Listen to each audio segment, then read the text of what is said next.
Are Republicans sharpening knives to eat their own young? We talk about it next on Capitol View.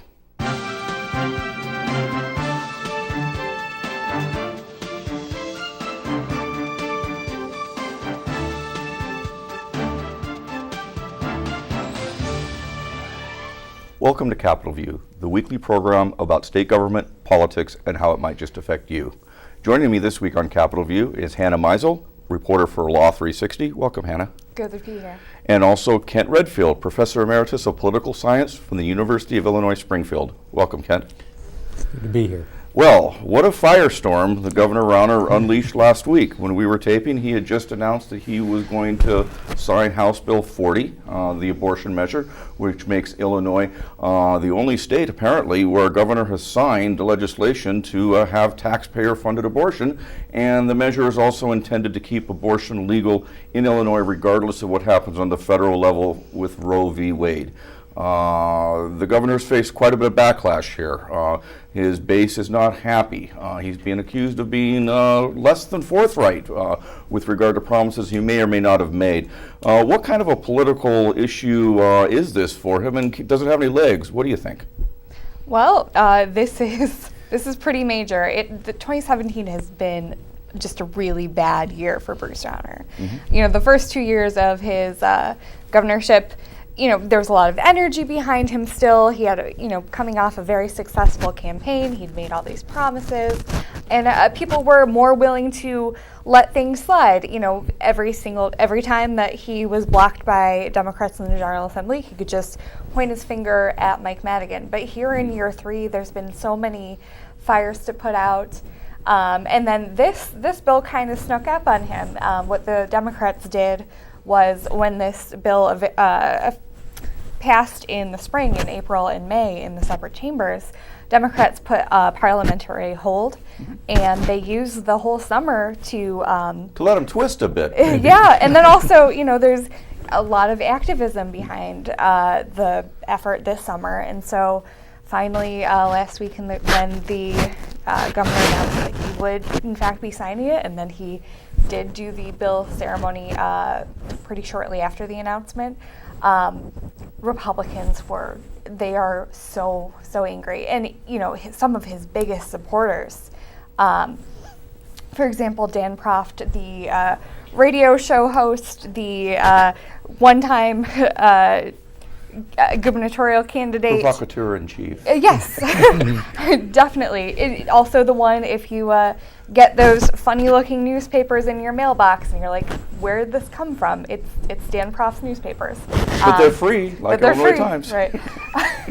And anyway, so Dan Proft, he was quoted in the National Review, and he was talking about the Rauners, and it said, "One of them turned out to be a liar, and it wasn't Diana." And then Illinois Policy Institute, the free market think tank based here in Springfield, their CEO, John Tillman, who had been a huge Rauner backer, he called him Benedict Rauner. Well, that's curious to me, because the Policy Institute has always really billed itself as liberty or economics. We don't get into this social stuff by and large. Is this any real shift, do you think, for the Policy Institute, or is this a matter of perhaps them showing their true colors? Well, they have very consciously not gotten into social issues and tried to build a brand that way. And I guess I would distinguish Tillman, who is involved with with Liberty Principles PAC, which is Proft's group, and he certainly has been on both the social conservative and the economic liberty side of things. But what Rauner how he had positioned himself was, I don't have a social agenda. You're not going to get a lot of things out of me in terms of your social conservative, things that you'd like to have pass, but I'm going to go out and I'm going to beat down unions. I'm going to balance the budget without a tax increase, and so that's the trade-off. Is you're not I'm not going to work that, but and now you've got people who say, well, we got nothing done. No, the agenda hasn't passed, the turnaround agenda. We got a tax increase. The governor can't deliver, and even worse, after saying that he was pro-choice but not making a big deal out of it, he is apparently promised some legislators and even the Archbishop of Chicago that he didn't like the public funding of abortion and that he would veto it. And so you're not only getting called out by socially conservative legislators, you're getting called out by people that have supported your agenda that really aren't on that, don't care about those social issues, but they'd like some action. And then when you've got the major religious figure in the city of Chicago questioning your honesty, then the Democrats just love this because it's about it comes about competency and character. Sure, and it strikes me also you got some centrists that are dropping out. I mean, I think Sarah Wojcicki-Jimenez might be one example of that. She was kind of broadly viewed, I think, rightly or wrongly, as more middle of the road moderate Republican. She's no mas. I'm not going to do this, and she's not the only legislator. I mean, how much Rauner fatigue is going on in the GOP? Is it madness? Or are they angry at him, or are they just tired of him? I think both. We saw this week Representative David Harris, Republican from Arlington Heights. He was one of the ones who boldly voted to overturn the governor's veto on the budget package in July, and he suffered a lot for that. I'm not sure if he was one of the ones who received death threats. I cannot remember, but it was a very toxic time if we think back to 3 months ago. And when he made his announcement that he wasn't going to be seeking re-election, he blamed it on the infighting in the Republican Party. The Republican Party, for the last 3-4 years, everyone's rallied around the governor. Or his money. That's what I was exactly going to say. Yeah. But before that, the Illinois Republican Party, they had a very hard time getting their act together because they didn't have the fundraising strength that the Democrats had with Mike Madigan for years and years and years. And, I think the cracks always existed, but in the last couple of years, they were kind of filled in with money, or things could be smoothed over with money. And, now that the governor's had such a bad year, I think we're beginning to see, peel back the covers. Yeah, it's one after the other. I mean, he gets called pants on fire by PolitiFact for fibbing about his grandfather. Go ahead. Yeah, and there are a lot of Democrats leaving the legislature. There's no question about it, and some good people who are just frustrated about the inability to get anything done because this has just been a mess for the last 3+ years. But on the Republican side, so you're getting a lot of retirements, and this is the area where the conservative money, Dan Proft's money, and a lot of his organization, Liberty Principles, has been funded by Ken Griffin and Bruce Rauner, as well as Richard Uihlein, who's the real social conservative. They are very active and have been very effective in Republican primaries. And so what's going to happen, you've got very conservative Republican caucuses right now, and they're going to shift farther to the right. I mean, if a moderate, or not so far right Republican retires in a safe district, it's going to be replaced by a very, very far right Republican. And so those caucuses are going to get more and more extreme. Downstate, you're flipping Democratic seats that old style Democrats had. But what's up in the suburbs, the danger is that you're going to get a candidate that is so far to the right that the Democrats are going to start winning some more suburban seats. Right. They'll make that trade every day in the week because the suburban areas are growing in population.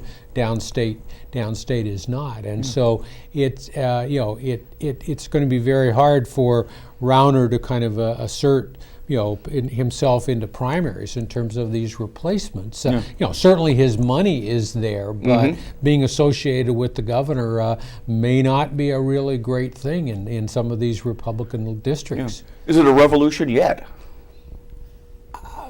That's, I mean, it's a civil war. There's absolutely no question involved with that, and for all of the people, the people in the Republican caucuses and the conservative groups have been saying, we're really, we can't, the problem is that we're not pure enough, we're not conservative enough, and this is going to push them to the right, and we'll see. Right now, Rauner's money is a huge counterbalance to that, but he's been.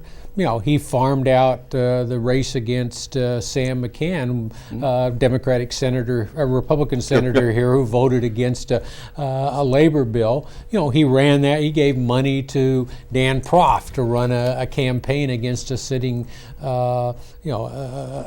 Republican senator. So we really don't know. I mean, he owns the party. He was certainly positioned to, and you could argue until the Republicans in the House, voted for some of them jumped, went over the other side, voted for the tax increase in the budget. You could argue he controlled both caucuses. Yeah. But now, this is going to be an interesting spring session because you got a lot of really angry Republicans and a lot of Republicans that aren't coming back. Sure. That make things more difficult to do. Yeah. It might get you some bipartisan. And D's that aren't coming back too, and so you've got a fair number of lame ducks, which means something more of a free hand. Yeah, there's a bill out there the governor vetoed that would prohibit local, municipalities, local entities from becoming right to work, and the governor vetoed it. You might get an interesting coalition of Democrats, moderate Republicans, and a few Republicans that wanted to stick it to the governor to override the governor on what's his key issue, which is right to work. I mean, I don't know that that's going to happen, but it's really hard to predict what this spring's going to look like. Yeah. Well, when you say Civil War versus Revolution, I was about to say, Rauner isn't looking so good lately. I mean, in terms of, I've had some folks, he's looking thinner. He didn't have, physically, he looks worn out. He looks worn down in some respects. Last week we were talking about on the show that he just, when he stood up on that ceremony in House Bill 40, it just looked for all the world he just didn't want to be there. Oh, yeah. Yeah. And, there's been some speculation in some quarters, is he going to run again? And, I think that question's been put to him directly, and he didn't say, heck yeah, I've still got fire in my belly, I'm ready, full steam ahead, I'm going to fight. He didn't say yes, and he didn't say no. Right. The only time he's actually confirmed that he was going to run again was last summer, 2016, in an interview with the Chicago Tribune editorial board. But other than that, anytime that he's asked, he'll say, well, we'll make an announcement later. I don't think that he's not going to run again. I mean, I could eat my words, but sure. He's positioned himself all this time in the 4 years that he's been in the public spotlight as someone who doesn't back down from a fight. So even if he can smell that the tide has turned and he's not so popular, I don't envision him throwing in the towel just yet. Sure. Yeah, and he may get a primary opponent. I mean, there's one name has been floated, and it isn't difficult. 5,000 signatures to get on the ballot. I can't imagine at this point that he's so damaged he could lose a Republican primary. But if you've got a primary opponent that's out there saying not only is the governor, a flip-flopper on abortion, but he's not competent, he can't get things done, we got a tax increase. We're right back where we started at. Yeah. Then all of that, you don't have to have a big budget to get publicity if you're running against the governor, particularly a governor that's in trouble. And so, and then all of that carries over to the general. And the commercials just write themselves, Are you a Republican that's, has your doubts about Bruce Rauner? Well, you're in good company. And then here's this litany of all of these people saying nasty things about the governor. As the nose grows on the graphic. Yeah. So it's his situation. I mean, you never count somebody with 60 $70 million in the campaign fund and unlimited money beyond that. You never count somebody out, but no, if I'm I'm a lot more, if I'm a Democrat, one of those three Democrats is probably going to get the nomination. I've had a pretty good fall so far. If I'm one of those people. I mean, what's the upside if you're a Republican? I mean, for the Republican Party to primary Bruce Rauner. I mean, what do you gain by that? Don't you just tear down your own? You might have your problems with Bruce Rauner, but you prefer Mike Madigan. How do you? Who would do it and why? What's to be gained? I think the people who are the representatives, I think it's mostly on the House side anyway, who have been extremely critical of the governor in the past week. Yeah. I think what they have to gain is their integrity. So their voters know that they're not going to just acquiesce to the governor flip-flopping. Because this is a very, very important, very dearly held issue to lots and lots of people. Sure. And there's a lot of people on the list have, they're very independent-minded anyway. So it's not weird for David McSweeney, for example, to, criticize the governor, criticize whoever, because he's very independent-minded. And, if you are of a mind of the Illinois Policy Institute kind of perspective at Tillman or a Dan Proft, then this can be, having a primary opponent, damaging the governor.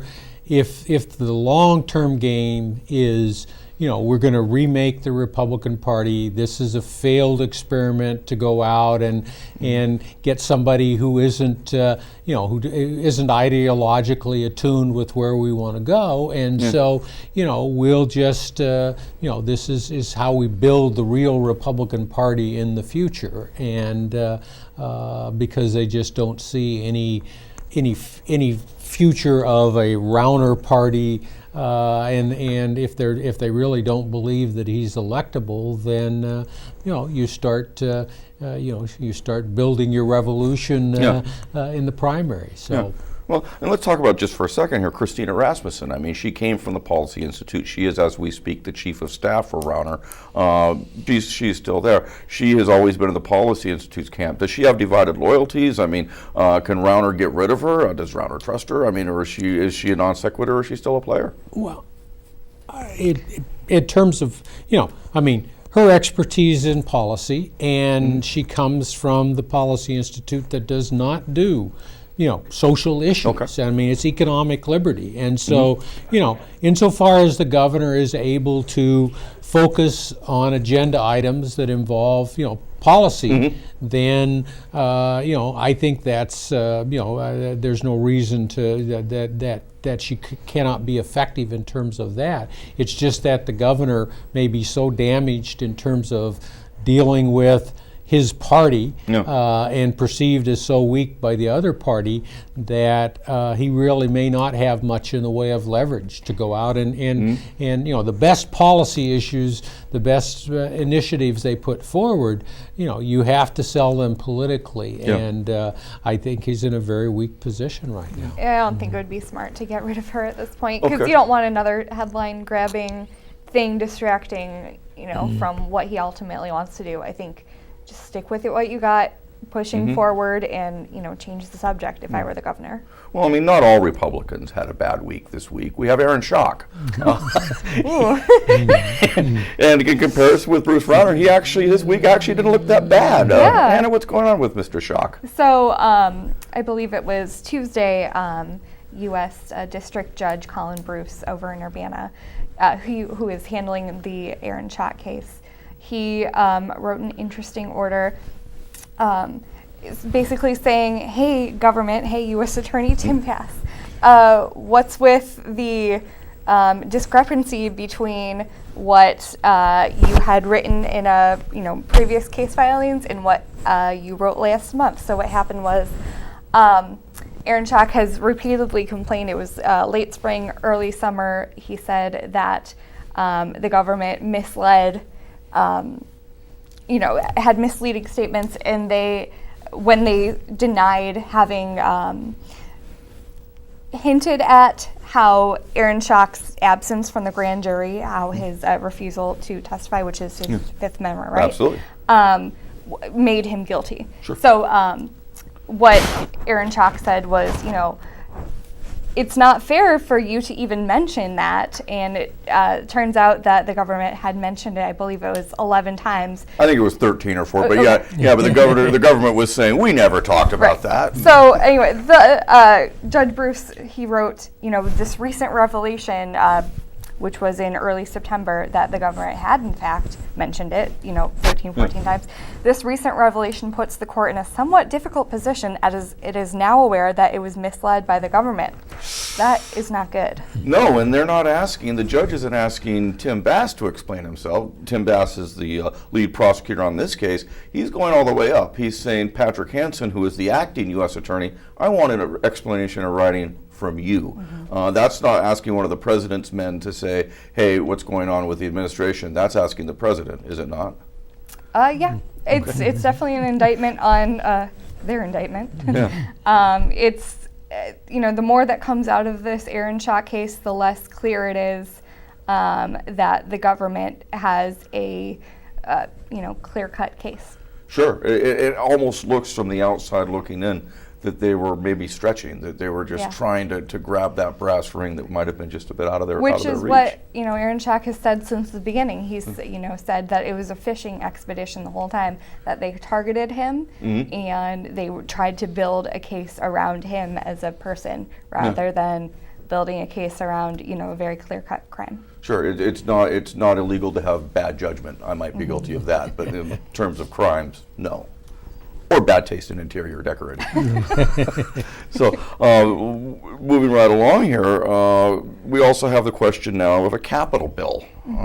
Bruce Rauner has said, I want a capital bill. Never mind that the budget's $1 billion out of whack, but that's the operating budget. This is the capital budget. We need to start building stuff. Is that a realistic thing to have happen? Is that something that might be a good issue in an election year for everybody?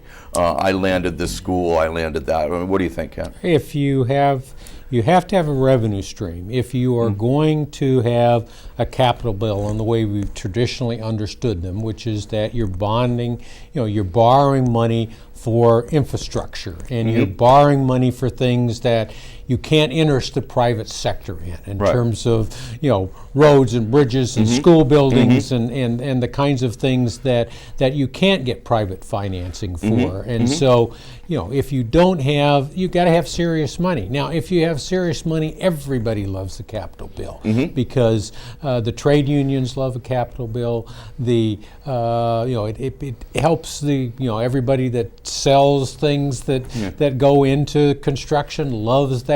Legislators love it in terms of saying, look what I got. It's a good budget impasse hangover cure, maybe. Yeah, but you got to have a source of revenue. You can't divert revenue from the current streams because we're $15 billion in the hole.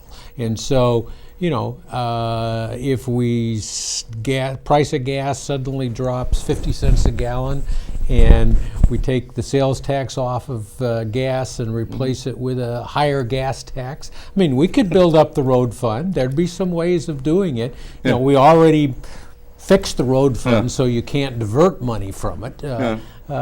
But short of something involving motor vehicle fees and motor fuel taxes, it's hard to imagine the kind of revenue stream that you could get. And we need to be cutting the budget, not carving money, revenue, reducing revenue in terms of next year's budget. So it was a great idea in 2015, but I think that ship sailed a long time ago. Well, I mean, I wonder about this, and bringing it back to Rauner here for a second. I was at a local beer parlor last night talking with one of my Republican friends who expressed grave disappointment with the governor, saying, he could have done so much. He could have done so much. And here we are back where we started with the same tax rate, essentially, that we started with. None of the turnaround agenda is accomplished. And we started talking about revenue and the idea that, Rauner would seem to have been positioned to actually do a really good, or at least to take a decent, good crack at a tax code overhaul in Illinois, spreading the base out. You know, if we could lower the tax rate if we extend it to services, other things, and that's a lost opportunity. And I wonder, you know, maybe in the time we've got left, it seems like there may be linkage here. If that had been accomplished, maybe it would be easier to do a capital bill. I think the governor's laser focus on collective bargaining issues and right to work, you know, unified labor against him, and really set the tone. And there were deals to be made in the finest tradition of Illinois politics in 2015 that we would be talking about a very different situation right now. But you know, that was clearly overreach and misjudgment on the governor's part. And he hasn't let go of it yet, has No. he? No, I think it was just either yesterday or today, we're taping Thursday afternoon, that he, mentioned that going back to the bill that you brought up, that he had vetoed, that local districts should have local control over, whether unions should or dictate prevailing wages or stuff like that. And yes, it's his signature issue. He's not going to let it go out. No, and now he's got, he got a couple of candidates that are, we got an attorney general candidate. Now it looks like we got a secretary of state candidate. Sure, well, yeah. 2 years ago, he put up, $6 million for the Munger campaign, and I think people, if it were 2 years, if the same situation was now, people would be loved to be running with the governor, running with his money. Now the question really gets to be, how toxic is he? Can he go out and fund the candidate for statewide office? Without the Democrats and Republicans kind of saying, "Oh no, this is Rauner's person," and so it's amazing how things have changed. Yeah, well, true enough. And if you at home can name the Republican candidate for Secretary of State, power to you. In case you're wondering, it's none other than Jason Helland, state's attorney of Grundy County, and you got to believe that running against Jesse White, he's kind of hoping that Jesse might decide, you know what, maybe I'll ride off into the sunset, because Jesse White is a powerful political brand here in Illinois, almost seen as unbeatable. Also, quickly, we've got Erica Harold. She's been endorsed now by practically every congressman who's a Republican, I think with the exception of one. Is she a lock now for the nomination? Is it too late for another Republican to come up and say, hey, I want to give her a run for her money? Yeah, I think that's there's no question she's going to get the nomination. And again, it's hard to run as a Republican in Illinois and for statewide office, but she's got a good story, and we'll see who the Democrat is, and but again, whether or not being Rauner's person, that whether that's an advantage or not. Okay, and with that, we're out of time. So thanks again for joining us here on Capitol View. We'll see you next week.